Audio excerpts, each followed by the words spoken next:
L'Ukraine prépare un coup décisif, Khmara, Drapati, Madiar.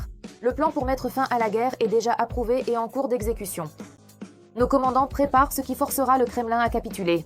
Une mauvaise surprise attend Poutine. Moscou est en panique et ne sait pas quoi faire. Le front, la défense aérienne, les frappes sur la Russie, la pression des alliés. L'Ukraine resserre l'étau autour de Moscou et sur le front, nous avons nos meilleurs atouts. Mais surtout, Kiev a déjà transmis à Washington des propositions concrètes, des accords secrets dont on ne parle pas ouvertement. Le monde retient son souffle. Est-ce vraiment le dernier souffle du Kremlin? Les États-Unis préparent une frappe contre la Russie. Poutine ne s'y attendait pas.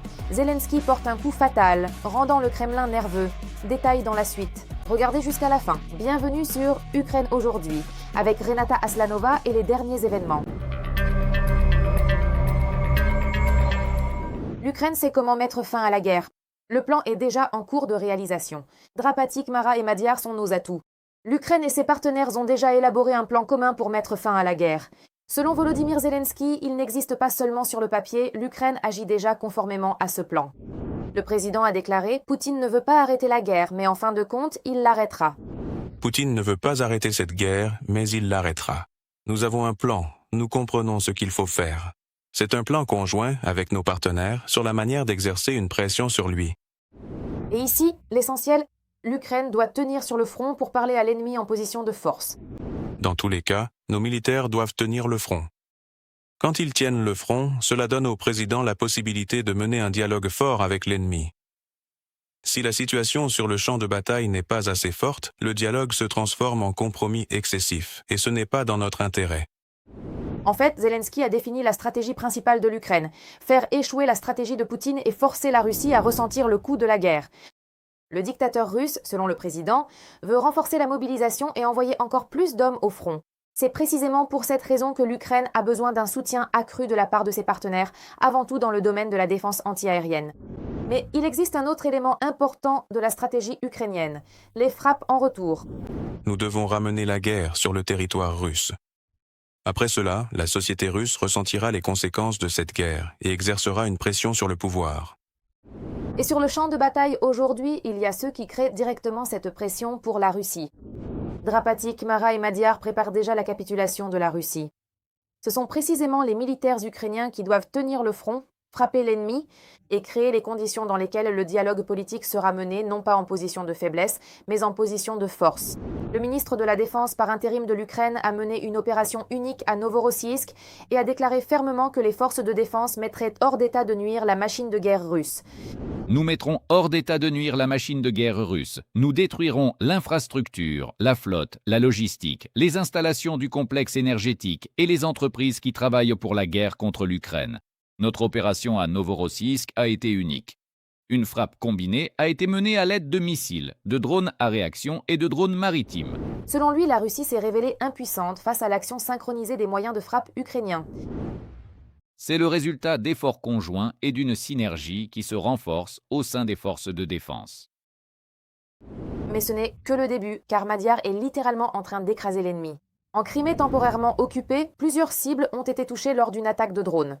C'est ce que rapporte Krimsky Veter. En particulier, l'un des incendies a été signalé près de l'échangeur routier non loin du village de Pervomaïskoï, près de Balaklava, où se trouve un pont au-dessus de la voie ferrée. De plus, une unité militaire était en feu dans le nord de la Crimée. Des incendies se sont déclarés dans plusieurs quartiers de la ville. Les secours tentent toujours de les éteindre.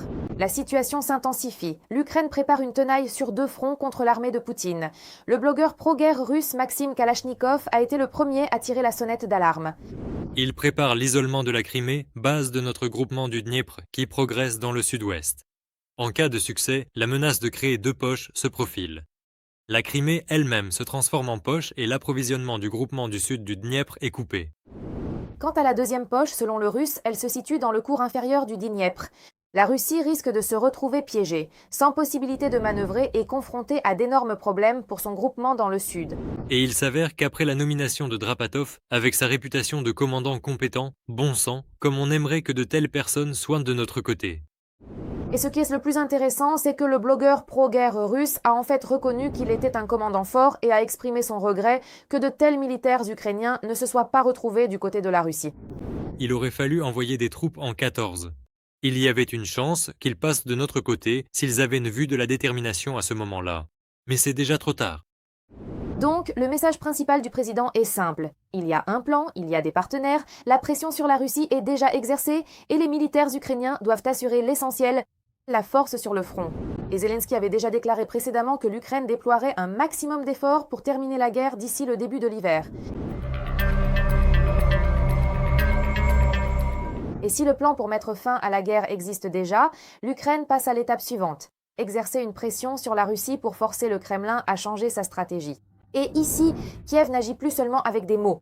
L'Ukraine a transmis aux États-Unis des propositions concrètes concernant les actions futures.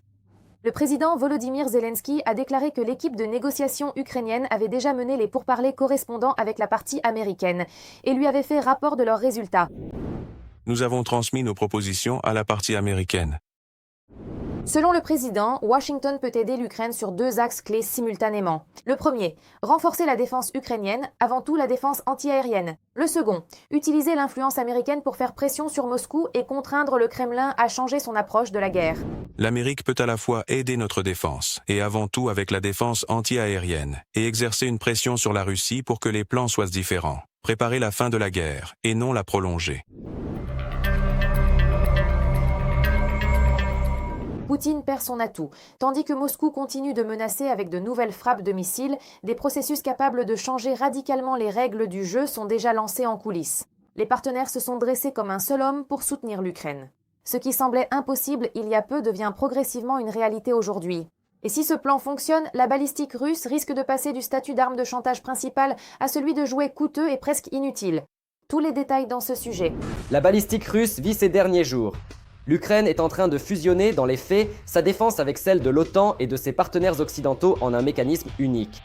Au Kremlin, on a passé des années à faire peur avec des missiles invincibles, et maintenant, ils sont contraints d'observer la mise en place d'un véritable bouclier antimissile autour de l'Ukraine.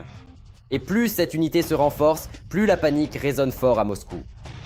Le président Volodymyr Zelensky a eu un entretien téléphonique avec le secrétaire général de l'OTAN, Mark Rutte. Le sujet principal a été les frappes russes massives et la recherche de solutions devant renforcer définitivement la défense ukrainienne contre les attaques balistiques. Kiev et le quartier général de l'Alliance coordonnent leurs efforts avec les États disposant des missiles intercepteurs nécessaires et prêts à aider l'Ukraine. Il est important d'éliminer toute bureaucratie et de prendre les décisions politiques nécessaires. Chaque jour, la vie des gens ici, en Ukraine, dépend de la détermination des partenaires en Europe et en Amérique. Et ce n'est pas tout. Après une nouvelle attaque russe, le ministre britannique de la Défense est arrivé à Kiev. Avec lui, nous avons également discuté du renforcement de la protection des villes ukrainiennes contre les frappes balistiques. Selon le président, la Russie cherche à augmenter considérablement sa production de missiles balistiques d'ici l'hiver. Il est donc nécessaire d'agir de manière proactive. Nous avons discuté de la manière dont le Royaume-Uni peut aider l'Ukraine à mieux protéger ses villes et ses communautés contre de telles menaces balistiques au niveau bilatéral et multilatéral. Et il ne s'agit plus simplement de nouvelles négociations diplomatiques. Alors qu'à Moscou, on tente d'intimider le monde avec de nouveaux tirs de missiles, l'Ukraine, avec ses partenaires, cherche un moyen de rendre ses armes inutiles. Chaque nouvelle décision politique, chaque lot supplémentaire de missiles intercepteurs et chaque pas l'un vers l'autre transforme le chantage aux missiles russes en une aventure de plus en plus coûteuse et de moins en moins efficace. Dans le même temps, Zelensky a souligné que l'Ukraine n'a pas l'intention de compter uniquement sur l'aide extérieure. Parallèlement, le travail se poursuit pour créer son propre système moderne de défense aérienne et antimissile en collaboration avec des partenaires internationaux. Et cela signifie que le Kremlin risque de perdre son principal instrument de pression, non seulement aujourd'hui, mais aussi à l'avenir. Lors des réunions du Conseil de sécurité et de défense nationale, le président Volodymyr Zelensky a déclaré que les forces de défense ukrainiennes continueraient de détruire les lanceurs de missiles balistiques russes directement sur le territoire russe. L'objectif principal est de réduire au maximum le nombre de frappes sur les villes ukrainiennes et les infrastructures critiques. Les militaires savent qu'ils doivent détruire les lanceurs ennemis afin de réduire les frappes sur les infrastructures stratégiques ukrainiennes. Ils s'en occupent et continueront de le faire. Et pendant que la Russie tente d'augmenter sa production de missiles balistiques, l'Ukraine lui prépare un double coup. D'un côté, la chasse aux lanceurs, de l'autre, la création de son propre bouclier antimissile avec ses partenaires occidentaux. Ce qui semblait n'être qu'un plan il y a quelques années devient aujourd'hui progressivement une réalité.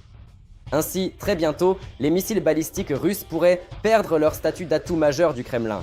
Notre Ukroboronprom et le secteur privé, notre complexe militaro-industriel ukrainien doivent s'occuper et se concentrer avec nos partenaires sur la construction d'un système de défense anti-aérienne nationale. Il s'agit du projet Freya, un nouveau système de défense antimissile ukraino-européen, déjà qualifié comme l'un des projets de défense les plus ambitieux depuis le début de la guerre à grande échelle. Son objectif principal est de créer son propre bouclier antibalistique, qui ne dépendra d'aucun fournisseur ni des décisions politiques d'un État en particulier. L'Ukraine ne se contente plus de demander des armes, elle devient partie intégrante de la production de défense européenne. Le système est assemblé sur le principe d'un jeu de construction. L'Ukraine crée le missile intercepteur et le lanceur, tandis que les entreprises européennes ajoutent les radars, les systèmes de guidage, l'électronique et les postes de commandement. En d'autres termes, il ne s'agit plus simplement d'une aide à l'Ukraine, mais d'un projet de défense commun dans lequel on prépare un véritable verdict pour les missiles balistiques russes. 10 pays ont déjà rejoint la coalition antibalistique. Ils financent et développent conjointement un système qui, à l'avenir, devrait renforcer considérablement la protection du ciel ukrainien.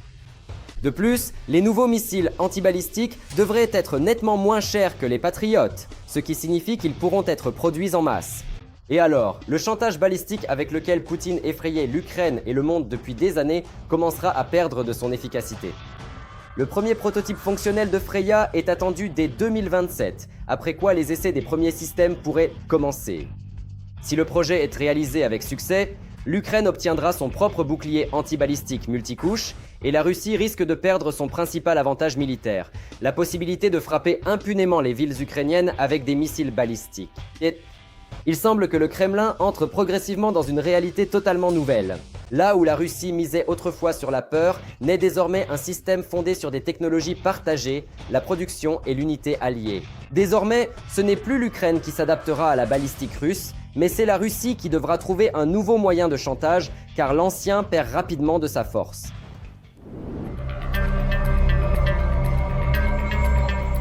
La fin de la menace balistique russe. L'Ukraine, en collaboration avec ses partenaires européens, développe un système capable de changer les règles de la guerre moderne et de mettre en péril les attaques balistiques russes. Pendant ce temps, les drones ukrainiens dépassent les frontières du pays, la production d'armes s'accélère rapidement et de nouveaux accords avec l'Europe et les États-Unis ouvrent un tout nouveau niveau de coopération en matière de défense. Pourquoi Moscou perd-elle de plus en plus la capacité d'arrêter la percée militaro-industrielle ukrainienne? Et comment l'Ukraine est-elle en train de devenir progressivement l'un des principaux centres de technologie de défense en Europe? La suite dans ce reportage. C'est la fin pour les missiles russes.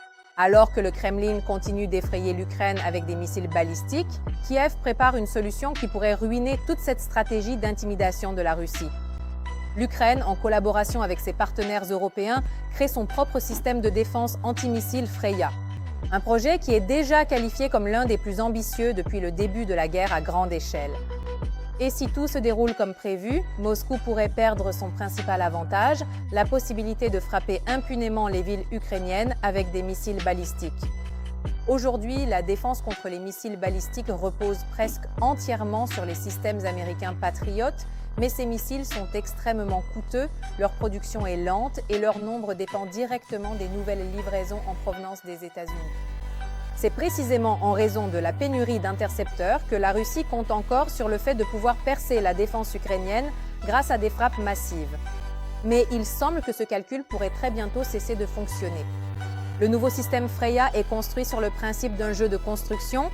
L'Ukraine crée son propre missile intercepteur FP7X et un lanceur mobile, tandis que les partenaires européens fournissent des radars modernes, des systèmes de guidage, des postes de commandement et l'électronique. Le résultat devrait être un système qui ne dépendra pas d'un seul fabricant et qui pourra être rapidement mis à l'échelle en fonction des besoins du front. Et le plus douloureux pour le Kremlin, c'est le prix. Un tir de missile FP7X peut coûter environ 5 fois moins cher qu'un intercepteur Patriot. Cela signifie que l'Ukraine peut potentiellement produire beaucoup plus de missiles intercepteurs et ne sera plus contrainte de les réserver uniquement à la protection de Kiev ou de quelques sites stratégiques. Si le projet s'avère être un succès, les missiles russes ne seront plus confrontés à quelques batteries Patriot isolées, mais à un réseau de défense antimissiles ukrainien beaucoup plus dense. Il est révélateur que, pendant que la Russie continue de se vanter de ses technologies sans équivalent, l'Ukraine construit un système auquel plus de 10 États européens et 13 partenaires industriels se sont déjà joints. En fait, il ne s'agit pas simplement de créer un autre système de défense anti-aérienne, mais de former une nouvelle architecture européenne de défense anti-missiles où des composants essentiels seront produits simultanément dans plusieurs pays. Et cela signifie que le Kremlin ne pourra plus compter sur le fait qu'il suffise de bloquer les livraisons en provenance d'une seule direction. Certes, avant d'atteindre un fonctionnement à part entière, il faudra encore franchir l'étape la plus difficile. Le missile ukrainien a déjà effectué son premier vol d'essai guidé, mais il reste encore à intégrer tous les composants du système et à réaliser la première interception réelle d'une cible balistique. L'entreprise Firepoint espère y parvenir d'ici le milieu de l'année 2027. Si cela se produit, la Russie risque de perdre l'un de ses outils de pression les plus dangereux sur l'Ukraine, le chantage balistique que le Kremlin considérait depuis des années comme une arme pratiquement infaillible. Et il semble que les technologies militaires ukrainiennes dépassent déjà largement les frontières de l'Ukraine elle-même. Alors que le Kremlin rêve de détruire la production ukrainienne à coups de missiles et de drones, les pays européens, au contraire, commencent à délocaliser les développements de défense ukrainiens chez eux afin que même les attaques massives de la Russie ne puissent plus arrêter leur production. C'est précisément une telle mesure que la Lituanie prépare dans le cadre de l'accord bilatéral Drone Deal. Vilnius prévoit de localiser la production de drones ukrainiens sur son propre territoire. Il ne s'agit pas simplement d'acheter des produits finis, mais d'une production à part entière de drones ukrainiens utilisant des technologies ukrainiennes et des investissements conjoints des deux États. Pour le Kremlin, c'est une nouvelle très désagréable. Si auparavant la Russie pouvait espérer qu'en frappant les entreprises ukrainiennes, elle réussirait à ralentir la production de drones, cette logique commence désormais à s'effondrer. Le complexe militaro-industriel ukrainien dépasse en fait les frontières du pays et devient progressivement une partie de l'industrie de défense européenne. En Lituanie, on compte non seulement produire des drones ukrainiens plus rapidement, mais aussi y associer ses propres ingénieurs, intégrer les technologies ukrainiennes et accroître les capacités de production. De plus, plusieurs entreprises de défense ukrainiennes ont déjà reçu l'autorisation de commencer leurs activités dans le pays. Et les fabricants de drones ukrainiens testent activement leurs nouveaux développements sur les terrains d'entraînement lituaniens. Le complexe militaro-industriel ukrainien s'intègre de plus en plus profondément dans les systèmes de défense européens et américains, ce qui signifie que les possibilités pour le Kremlin de perturber les livraisons sont de plus en plus réduites. Le président Volodymyr Zelensky l'a déclaré explicitement, annonçant que l'Ukraine étendait considérablement la production conjointe d'armements occidentaux. Le travail se poursuit pour localiser en Ukraine les types d'armements occidentaux dont nous avons besoin. Il y aura une expansion significative dans ce domaine. Pour l'instant, sans entrer dans les détails, je remercie nos partenaires en Europe pour leur volonté de soutenir notre résilience à long terme, précisément par la localisation et la production conjointe d'armements. En fait, il s'agit d'un changement de donne à long terme. Si auparavant l'Ukraine attendait principalement du matériel prêt à l'emploi de la part de ses partenaires, désormais, de plus en plus d'armements modernes peuvent être produits directement en Ukraine ou en coopération avec des entreprises européennes. Cela signifie des livraisons plus rapides, des volumes plus importants et une dépendance nettement moindre vis-à-vis des décisions politiques ou d'une logistique internationale complexe. Le domaine de la défense antiaérienne reste tout aussi important. Selon Zelensky, l'Ukraine poursuit des négociations actives avec les États-Unis et ses alliés européens concernant de nouveaux paquets de soutien.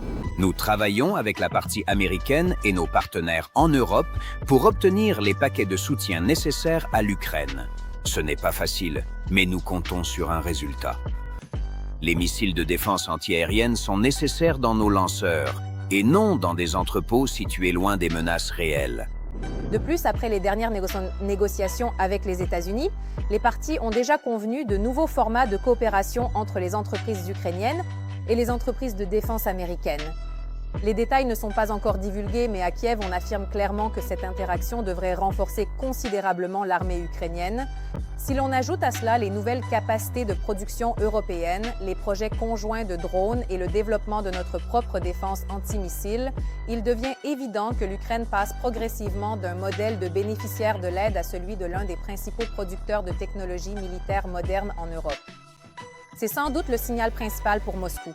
L'Ukraine ne se bat plus seule. Elle exporte progressivement non seulement des armes, mais aussi sa propre expérience au combat, ses technologies et sa production. Et cela signifie que même si le Kremlin continue d'essayer de détruire les usines ukrainiennes, les drones ukrainiens continueront tout de même à sortir des chaînes de montage, non seulement en Ukraine, mais aussi dans les pays européens.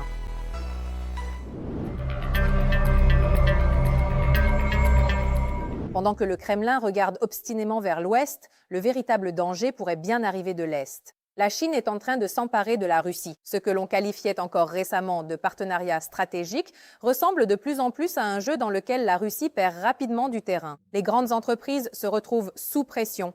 Le business commence à s'effondrer. Et la place laissée vacante est déjà occupée par quelqu'un qui ne fait pas de grandes déclarations, mais qui sait très bien tirer profit de la faiblesse d'autrui. La guerre déclenchée par Poutine ne sera-t-elle pas le début d'une toute autre bataille pour la Russie elle-même? Les détails dans le reportage. La Russie est plus vulnérable que jamais, et certains sont déjà prêts à en tirer profit. Le monde des affaires russes ouvre de plus en plus grand ses portes à la Chine. Sur fond de problèmes logistiques et de baisse du chiffre d'affaires, Wildberries Marketplace franchit une étape qui est déjà activement discutée en Russie. Wildberries a considérablement simplifié les conditions pour les vendeurs chinois, leur ouvrant en fait un accès encore plus large au marché russe. Le coût d'enregistrement d'un compte personnel pour les entrepreneurs chinois a été réduit de 95% d'un coup, de 10 000 à 500 yuan. De plus, jusqu'à la fin du mois d'août, un entrepreneur chinois pourra ouvrir jusqu'à 10 comptes à des conditions préférentielles. Et tandis qu'une partie des entreprises locales se plaint d'une baisse de revenus et est contrainte de vendre ses points de retrait, les entreprises chinoises bénéficient de nouveaux avantages pour pénétrer le marché russe. Si cette tendance se poursuit, l'influence économique de Pékin en Russie ne fera que se renforcer, alors qu'il deviendra de plus en plus difficile pour les entreprises locales de rivaliser, même sur leur propre marché. Wildberries, qui a été considéré pendant des années comme le fleuron du commerce électronique russe, a rencontré de sérieuses difficultés après une série d'attaques contre son infrastructure logistique. Selon les responsables russes, dans plusieurs régions, les revenus des propriétaires de points de retrait de commandes ont diminué de 15 à 20% en juillet, et certains jours, de 30 à 40%. En raison de la baisse du chiffre d'affaires, les entrepreneurs mettent de plus en plus souvent leur entreprise en vente et certains d'entre eux préviennent déjà de possibles retards de paiement envers leurs employés et leurs propriétaires. Le problème a cessé d'être local, plus de 9000 points de retrait Wildberries sont mis en vente et d'ici la fin de l'année, près d'1 sur 7 pourrait cesser ses activités. Lorsque les entrepreneurs tentent massivement de se débarrasser de leur entreprise, ce n'est plus simplement une mauvaise saison. C'est le signe qu'un grand système commence à perdre sa stabilité. Selon les estimations des experts, les pertes de Wildberries approchent déjà les 280 milliards de roubles. Et même des entreprises biélorusses qui stockaient leurs produits dans des entrepôts russes réclament des indemnisations pour les marchandises perdues. Et si les problèmes logistiques continuent de s'accumuler, ce ne sont pas seulement des entrepreneurs individuels qui en subiront le contre-coup, mais tout le système du commerce électronique russe. Et pendant que le Kremlin éteint les incendies les uns après les autres, ceux pour qui une Russie affaiblie pourrait être très avantageuse observent la situation avec attention. Pékin ne se précipite pas, ne menace pas et ne pose pas d'ultimatum. Il agit de manière bien plus rusée. Pas à pas, il pénètre dans les régions russes par le biais d'investissements, de contrats à long terme, de l'extraction de ressources et des grandes entreprises. Et pendant que Poutine est concentré sur la guerre, c'est précisément la Chine qui remporte le prix le plus précieux, une influence croissante sur l'Extrême-Orient et la Sibérie. Car pourquoi conquérir des territoires avec des chars si l'on peut progressivement les lier à soi par l'argent et des accords pluriannuels? Il semble que ce soit précisément ce scénario qui commence à se réaliser. Un exemple frappant est le gisement de charbon de Zashulanskoye en Transbaïkalie qui est exploité conjointement par le groupe russe N+ Group et le groupe chinois Shenhua Group. Le projet est prévu pour près de 100 ans d'exploitation et les autorités russes lui accordent même des avantages fiscaux. En fin de compte, la Chine se garantit un accès stable à des matières premières stratégiques pour les décennies à venir, tandis que la Russie lie de plus en plus étroitement ses régions orientales au marché chinois. Dès 2027, il est prévu d'expédier environ 5 millions de tonnes de charbon par an vers la Chine depuis ce site. Pour cela, de nouvelles routes logistiques sont tracées à travers les forêts, à proximité des sources d'eau minérale et des zones protégées. On a l'impression que les questions environnementales sont passées au second plan et que la priorité absolue est devenue l'exportation de matières premières vers l'Empire du Milieu. Parallèlement, la Chine renforce sa présence économique dans d'autres régions également. Dans la région du lac Baïkal, l'infrastructure touristique destinée aux visiteurs chinois se développe activement. Les investisseurs injectent des fonds dans les hôtels et l'immobilier, et les entreprises locales parlent de plus en plus d'une concurrence accrue. Dans l'ensemble, cela donne l'impression non pas d'une simple coopération, mais d'une expansion progressive de l'influence économique de Pékin sur l'extrême-orient russe. Dans ce contexte, des publications apparaissent dans l'espace informationnel chinois, dont les auteurs discutent des conséquences possibles d'un affaiblissement hypothétique ou d'une crise interne en Russie. Ils spéculent sur l'avenir de l'Extrême-Orient et le rôle de la Chine dans cette région, et certains articles qualifient les ressources de la Russie orientale d'actifs stratégiques qui ne devraient pas rester sans maître en cas de bouleversement majeur. Dans le même temps, en Chine même, on souligne que la voie la plus efficace n'est pas l'expansion militaire, mais l'infiltration économique à long terme. Les investissements, les projets d'infrastructure, les contrats pluriannuels et le renforcement de la dépendance financière peuvent, selon les auteurs, apporter beaucoup plus à Pékin que n'importe quelle opération de force. L'effondrement de la Russie, ce n'est pas une blague. Ce n'est qu'en se préparant minutieusement que l'on peut avancer sereinement. Ainsi, aujourd'hui, la Chine observe tranquillement la Russie s'enfoncer dans les catastrophes et y voit étonnamment beaucoup de perspectives. Car même les Russes eux-mêmes sont enfin mécontents de leur gouvernement. La tragédie de Gelendzhik l'a démontré.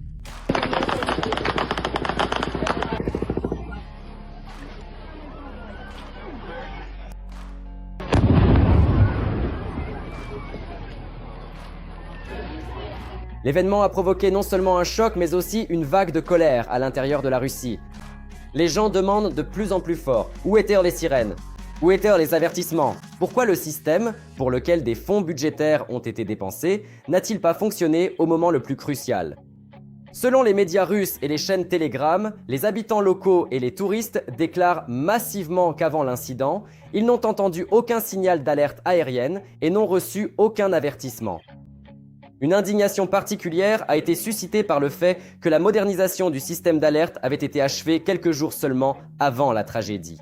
Cependant, les gens affirment qu'ils n'ont finalement entendu aucune sirène. Sur les réseaux sociaux, les Russes ne cachent plus leur indignation. Au lieu des accusations habituelles envers l'ennemi extérieur, des questions sont de plus en plus souvent posées à leurs propres autorités.